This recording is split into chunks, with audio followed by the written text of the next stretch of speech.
23번 볼게요. 일단 23번은 문장 전체의 동사가 is가 되고 그 다음에 of라는 전치사에 melting ice하고 rising seas가 한 세트로 묶이는 전치사구를 이룬단 말이야. 근데 여기서 중요한 건 이 melting도 그렇고 그리고 이 rising도 그렇고 얘네들은 동명사가 아니라 현재 분사거든.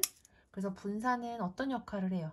명사를 꾸며주는 역할을 하지. 그래서 melting이라는 분사가 ice 꾸며주고 rising이라는 분사가 seas를 꾸며줘서 녹고 있는 빙하, 상승하고 있는 바다 이렇게 해석을 해야 되는 거야. 그리고 더 most가 붙은 거로 봐서는 최상급이라는 것도 알 수 있을 거고요.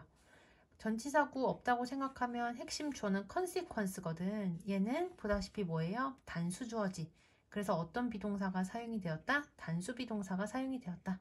자, 해석을 해보면 녹고 있는 빙하와 그리고 상승하고 있는 바다의 가장 remarkable, 놀랍고 그리고 믿을 수 없는 결과는 바로 대절이라는 것이다. 그게 뭐냐면 together, 합쳐서, 그러니까 앞에 나온 이 두 가지를 얘기하는 거야. 합쳐서 그것들은 일종의 타임머신이라는 것이다. 여기까지 읽으면 무슨 얘기인지 모르겠지.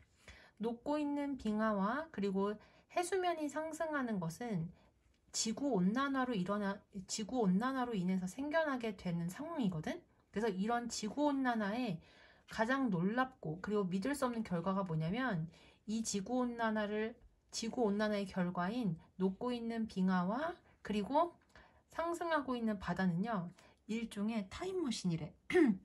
여기선 타임머신이라는 걸 너무 진지하게 생각할 필요 없이 그냥 시간에 영향을 준다 이 정도만 생각하고 넘어가도 되는 거야. 그래서 간단하게는 지구온난화가 시간에 영향을 주고 있다 이 정도로 생각을 하면 돼요.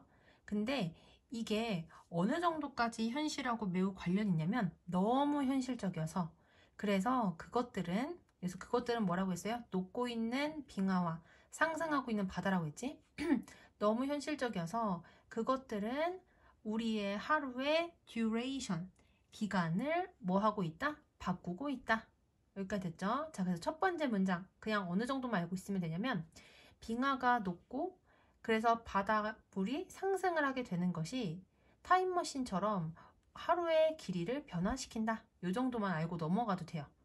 그 다음에 이제 설명을 조금 더 자세하게 해주니까 그것은 이와 같이 작용을 한다. 빙하가 녹고 그리고 바다가 상승함에 따라 당연히 빙하가 녹으면 그 물이 바다로 흘러 들어가게 될 거고 그럼 당연히 바닷물의 높이가 더 높아지겠지.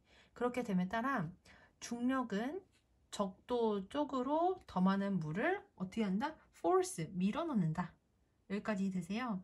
그러니까 북극에 있는 빙하가 녹게 돼. 그러면 당연히 꼭대기에 있던 빙하가 녹으면서 이게 아래쪽으로 물이 내려가겠지. 그러면서 지구가 이렇게 있으면은 지구의 적도 부분, 이 부분 있지. 가운데 부분, 여기 쪽으로 많은 물이 내려가게 된다는 얘기야.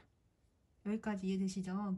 자, 그래서 다시 정리를 해보면 빙하가 녹고 그래서 바다가 상승을 해. 그러면 물이 많아지겠지? 그러면 이제 이 더 많아진 물을 중력이 적도를 향하여 가도록 그렇게 만든다. 이 정도만 머릿속에 넣고 계속 읽어보면 될 것 같아요. 이것은 지구의 모양을 매우 약간 뭐 한다? 변화시킨다.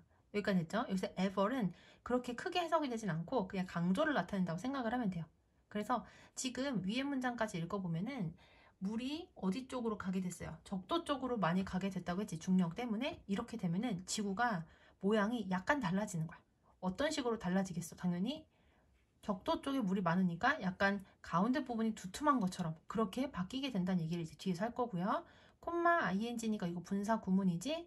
그리고 선생님이 동사 뒤에 명사 나오고 형용사 나오면 무조건 오형식이라고 했어. 그래서 얘를 동사라고 보고 얘를 목적어라고 보고 얘를 보어라고 보면은 해석을 목적어, 보어, 마지막 동사거든. 그래서 그것을 가운데 주변이 더 두툼하게 만들면서 이렇게 해석을 하면 돼요. 분사 구문은 뭐뭐 하면서라고 해석을 하면 된다고 했으니까 다시 이것은 아주 약간 지구의 모양을 변화시킨다. 끊고 지구를 가운데 주변이 더 두툼하게 만들면서 그 다음 넘어가서 콤마 위치면 두 단어로 바꾸라고 했지. 그래서 and is로 바꾼 거야. 그리고 여기서 이것은 뭘 얘기하겠어요? 지구의 가운데 부분이 더 두툼해진 것을 얘기하는 거야. 이 부분을 얘기하는 거야. it은. 그리고 그것은 결국 행성의 회전을 늦춘다. 여기서 행성은 지구를 얘기하겠지? 근데 어떤 방식으로 늦추는지를 뒤에서 부연 설명을 해주고 있거든? 원래는 선행사가 더 웨이면 관계부사 y가 나와야 되는데 더 웨이하고 y는 같이 쓸 수 없기 때문에 여기에 생략이 된 거야. 그래서 여기다 how는 쓸 수 없어요. 하지만 뭐는 써도 상관이 없겠어. in 위치는 더 웨이랑 같이 써도 되는 거야. 이렇게. 그래서 어떤 방식과 비슷하게 지구의 회전을 늦추냐면은 발레 댄서가 그들의 팔을 뻗음으로써 그녀의 회전을 늦추는 그러한 방식과 비슷하게 지구의 회전을 늦춘대요. 어떤 것이? 지구의 가운데 부분이 두툼하게 되어지는 것이. 자, 이게 갑자기 무슨 발레 댄서 얘기가 나왔냐 이렇게 생각을 할 수 있는데 발레를 할 때, 특히 회전을 할 때 만약에 속도를 늦추려고 하면은 어떻게 해야 되냐면은 모으고 있던 팔 있지. 그 팔을 양쪽으로 쭉 뻗고 돌면 그러면 이 속도가 늦춰진대요. 반대로 내가 빠르게 돌고 싶으면은 최대한 저항을 없애기 위해서 팔을 가슴 쪽으로 모으고서 돌아야 되는 거야. 여기까지 되지? 그렇기 때문에 당연히 지구도 비슷하겠지. 사람이랑. 그래서 사람이든 행성이든 회전의 속도를 느리게 만들려면 가운데 부분이 넓어야 되는 거야. 근데 지금 상황이 어떻게 됐어? 빙하가 녹고 바닷물이 상승을 하면서 가운데 부분이 두툼해졌지. 중심 부분이 넓어졌기 때문에 지구의 회전도 늦어질 수밖에 없게 된다는 얘기야. 그런데 그렇다고 해서 갑자기 지구가 도는 속도가 확 느려지는 것은 아니다 라는 얘기가 이제 다음 문장에 나오거든요. 이러한 감속, 속도가 늦어지는 걸 얘기하는 거야. 이러한 감속은 크지는 않다. 근데 어느 정도까지 크지 않은지를 동격의 콤마를 찍고 뒤에서 설명을 해주고 있기 때문에 여기를 먼저 해석을 해야 되고요. 그리고 여기 보면 분수가 나와가지고 분수를 조금 설명을 해보면 우리말은 분모를 먼저 읽고 그 다음에 분자를 읽잖아. 4분의 3, 2분의 1 이런 식으로. 근데 영어는 분자를 먼저 읽고 그 다음에 분모를 읽어야 돼. 그리고 분자를 읽을 때는 우리가 숫자를 셀 때 쓰는 표현인 1, 2, 3를 이용을 하고 분모를 읽을 때에는 순서를 나타내는 first, second, third 이런 서술을 이용을 해서 나타내야 되는 거야.